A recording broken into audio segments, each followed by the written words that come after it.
So good morning everyone and I welcome you all to 5 AM series के अंदर prelims के जो advance current affairs है उसको हम लोग डिस्कस करते हैं। मंडे टू सैटरडे आपका ये सेशन होता है। तो let's see with reference to Bharat stage BS emission standard, they are laid down by the government to regulate the output of the air pollutants from internal combustion engine and spark ignition engine equipments and including motor vehicles. The first emission norms were introduced in India in 1991 for petrol and 1992 for diesel vehicle. Followed these, the catalytic converter became mandatory for petrol vehicles and unleaded petrol was introduced in the market. The phasing out of two-stroke engine for two-wheelers, the cessation of production of Maruti 800 and the introduction of electronic controls have been due to the regulation related to vehicular emission. तो ये आपका this is the question. इसका देख लेते हैं। तो यहाँ पे देखो क्वेश्चन क्या है, it's about the Bharat stage emission standard. मतलब जैसे जो एमिशन आपका होता है गाड़ियों से, उससे रिलेटेड जो सेट ऑफ स्टैंडर्ड हम लोग फॉलो करते हैं, दैट इज़ BS। जैसे we are moving towards BS6 की तरफ हम मूव कर रहे हैं। तो both BS4 and BS6 they are unit emission norms, जो कि maximum possible level of pollutants कोई भी ऑटोमेटिव या फिर टू व्हीलर जो है वो एमिट कर सकते हैं। उसमें ये है कि इतना एमिशन ही होना चाहिए। तो ये जो भी गाड़ी के मैन्युफैक्चरर्स हैं, दे हैव टू इंश्योर कि इससे ज़्यादा एमिशन जो है ना रहे। सो BS6 के अंदर जो एमिशन स्टैंडर्ड्स वो बहुत ही ज़्यादा स्ट्रिक्ट है यहाँ पे अगर देखा जाए तो। और दूसरे एस्पेक्ट है कि ये जो है गवर्नमेंट के द्वारा रखे गए थे, जिसके माध्यम से एयर पोल्यूटेंट्स जो रिलीज़ हो सकते हैं, जो इंजन इस्तेमाल होता है उससे, उसको कि इससे ज़्यादा नहीं होना चाहिए। पहला जो एमिशन नॉर्म्स है वो 1991 में पेट्रोल के लिए, 1992 डीजल के लिए आपके थे। फिर उसके बाद कैटलिस्ट कन्वर्टर बिकेम मैंडेटरी। देखो ये कैटलिस्ट कन्वर्टर का एक रोल भी है पोल्यूटेंट्स को लेस हार्मफुल पोल्यूटेंट्स में कन्वर्ट करने के लिए। एंड ऑल्सो टू स्ट्रोक जो इंजन है फॉर टू व्हीलर्स को उसको फेस आउट करना। एंड उसके बाद इंट्रोडक्शन ऑफ इलेक्ट्रॉनिक कंट्रोल्स, ये भी आपका इंट्रोड्यूस किया गया। तो यहाँ तीनों स्टेटमेंट आपका सही है। तो ये न्यूज़ आप देख सकते हो, हिंदुस्तान टाइम्स की है। Consider the following statement about the classical languages in India. Classical languages, तो इंडियन क्लासिकल लैंग्वेज और शास्त्रीय भाषा is an umbrella term for the language of India having high antiquity and valuable original and distinct literary heritage. It was instituted by Ministry of Tourism along with the Linguistic Expert Committee. In the year 2004, the tentative criteria for the age of antiquity of classical language was assumed to be at least 1000 years of existence. कितने statement इसमें सही है, ये news आप देख लो, Economic Times की news है।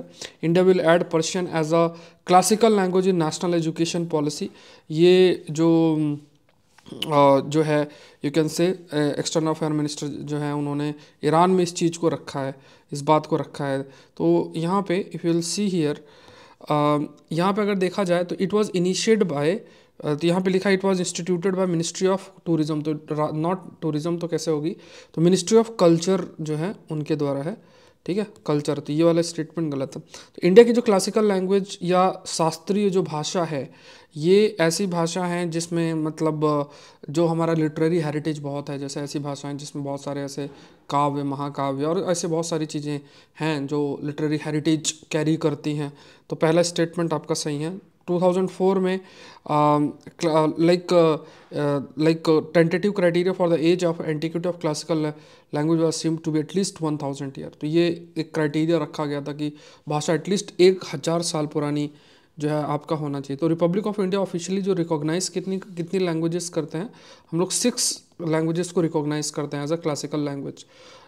ये ध्यान रखना। ऑफिशियली डिक्लेयर्ड क्लासिकल लैंग्वेज के अंदर जैसे शास्त्रीय भाषा इन उड़िया,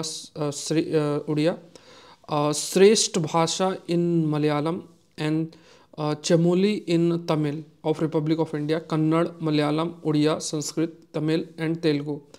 उसके बाद over the next 5 year demands और भी दूसरी भाषाओं का था, जैसे पाली, बंगाली, मराठी, मैथिली, इनका भी डिमांड रहा है। बट अभी चर्चा चलती रहती है। तो कितने स्टेटमेंट सही हैं, ओनली 2, ठीक है। तो सपोज करो कंटेंट अगर आपको नहीं दिख रहा मोबाइल फ़ोन में, तो अपना जो सेटिंग पे क्लिक करके और कोशिश आप करें कि जो क्वालिटी है उसको इम्प्रूव करें, ठीक है।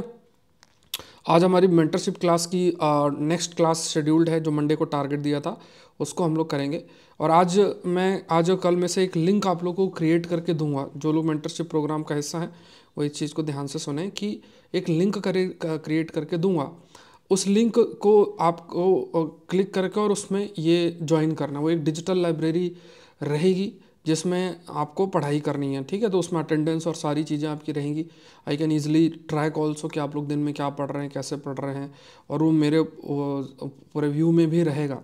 तो वो लिंक जो है वो आज या कल में से क्रिएट करके और वो मैं आपसे शेयर करूँगा, ठीक है। तो उसमें जो स्लॉट वाइज लिंक जनरेटेड रहेगा और आपको उसको हिस्सा बन के, जैसे मान लो लाइब्रेरी ओपन होगी, आपको हिस्सा बनना है और आप फिर ज्वाइन करके अपनी पढ़ाई कर सकते हैं। और वही जो टारगेट्स दिए हैं उस कंटेक्स्ट में ही आपको अपनी पढ़ाई भी करनी है, ठीक है। तो ये जल्द से जल्द आज 11:30 बजे जो क्लास होगी आपकी, उसमें भी मैं आपको इन्फॉर्म कर दूंगा।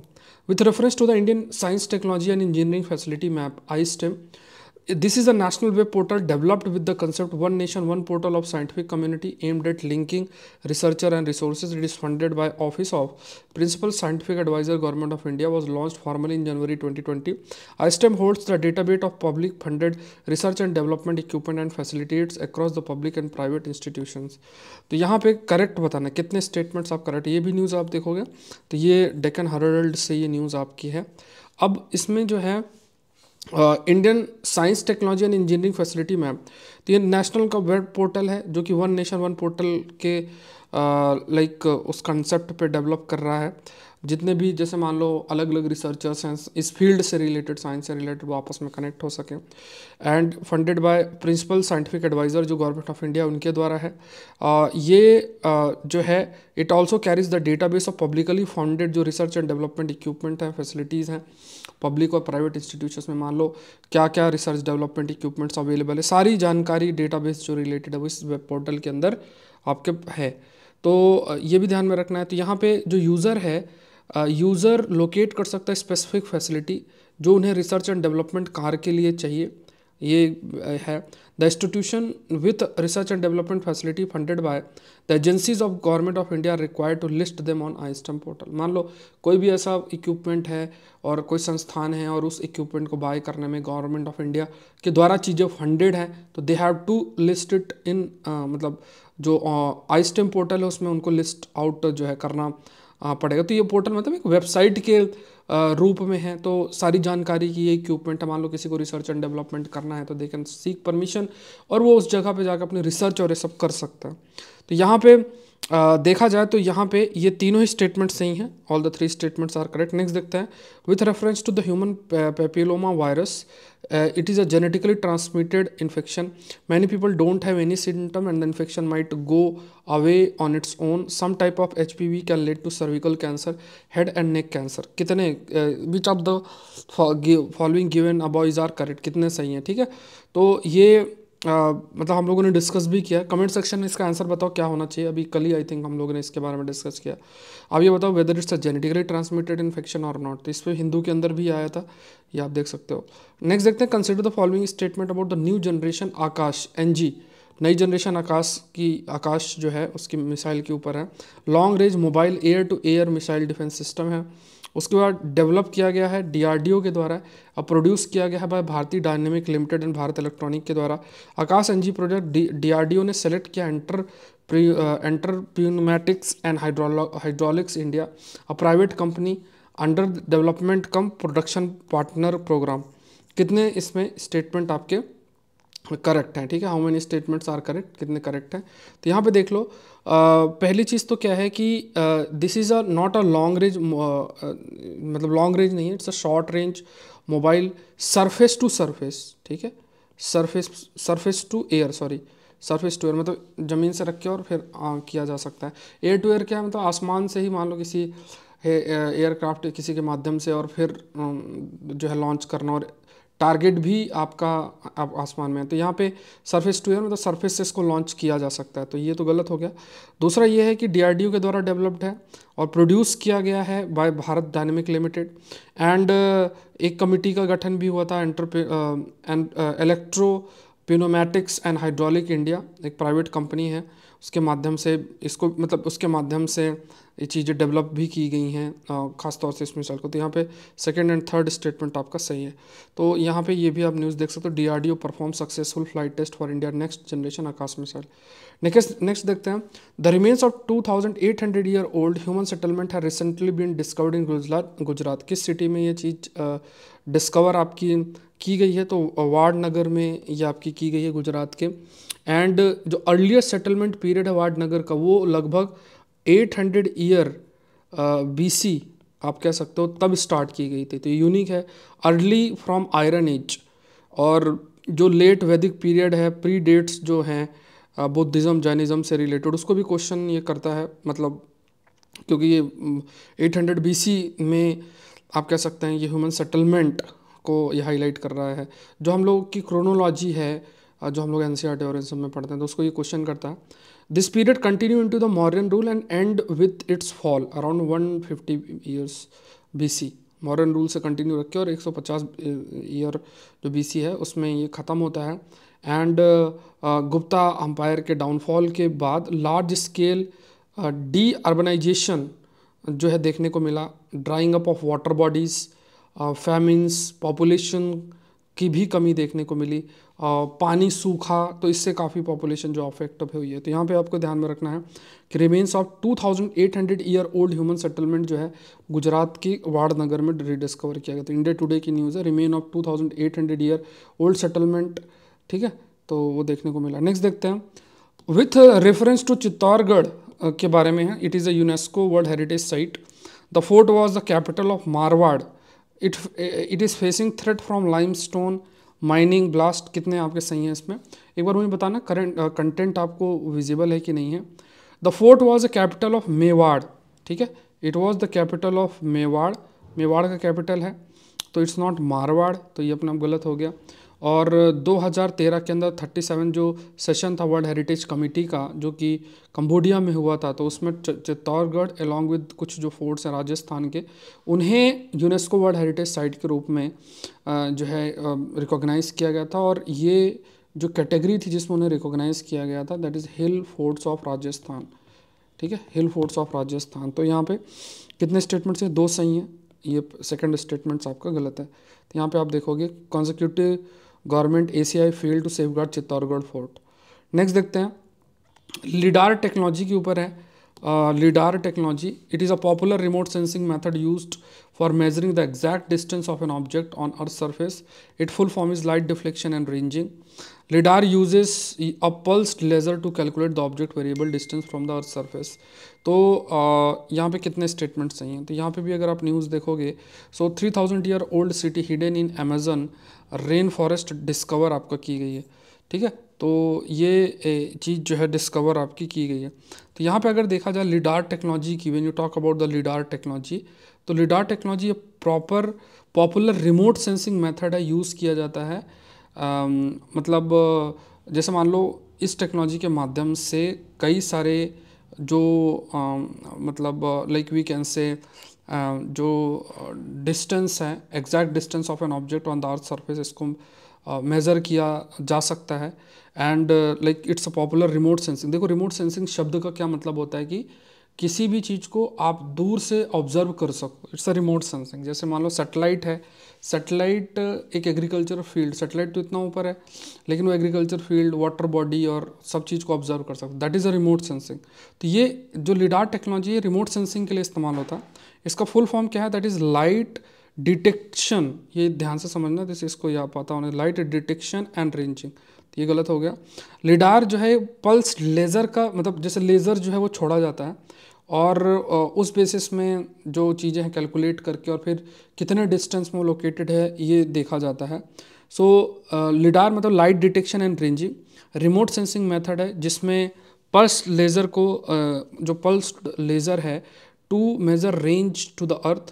These light pulse combined with other data recorded by airborne system generate precise 3-dimensional information about the shape of the earth and its surface characteristics. जैसे मान लो ये है लेज़र, आपका जो अलग अलग लेज़र्स जो ये पल्स होती है लेजर्स की छोड़ी जाती हैं उस बेसिस में, और दूसरे जो डेटा उस बेसिस में किसी भी चीज़ का जो शेप एंड ऑल वो आपका डिटरमाइन किया जाता है। ये लिडार टेक्नोलॉजी की अगर बात की जाए तो देखने को मिलता है। तो इसमें जो इंस्ट्रूमेंट है इसमें आपका लेज़र भी है, स्कैनर भी है, जीपीएस रिसीवर भी सारी चीज़ें रहती हैं, एयरप्लेन हेलीकॉप्टर्स जो हैं वो भी आपके रहते हैं। और दो तरीके से होती है, एक टोपोग्राफिक होती है, एक बैथीमेट्रिक होती है। टोपोग्राफिक जो है वो जो जैसे मान लो एक टोपोग्राफिक होती है। टोपोग्राफिक में क्या होता है कि जैसे मान लो कोई लैंड है उसको मैप करने का काम रहता है। बैथीमेट्रिक्स जो है वो जैसे समुद्र है या रिवर बेड है उसको, उसके अंदर कुछ प्रेजेंट है तो उस चीज़ को मेज़र करने का होता है। तो एक दूसरी कैटेगरी होती है उसे हम बोलते हैं that is bathymetric. We use this term called as bathymetric. तो दो तरीके से होता है। तो यहाँ पे 1 एंड 3 स्टेटमेंट आपका सही है, ठीक है। तो ये ध्यान में रखना है। तो ये सारी चीज़ें हैं। और यहाँ पे आप लोग कोई क्वेरी है तो आप इस नंबर पे मुझे मैसेज कर सकते हैं, ठीक है। देखो आप कोई क्वेरी है तो मैसेज आप कर सकते हैं। जो लोग भी आकलन सीरीज़ का हिस्सा हैं, तो अभी प्रीलिम्स के बाद जो है मैं उसी कोर्स का जो उसको वैलिडिटी आई विल इंक्रीज।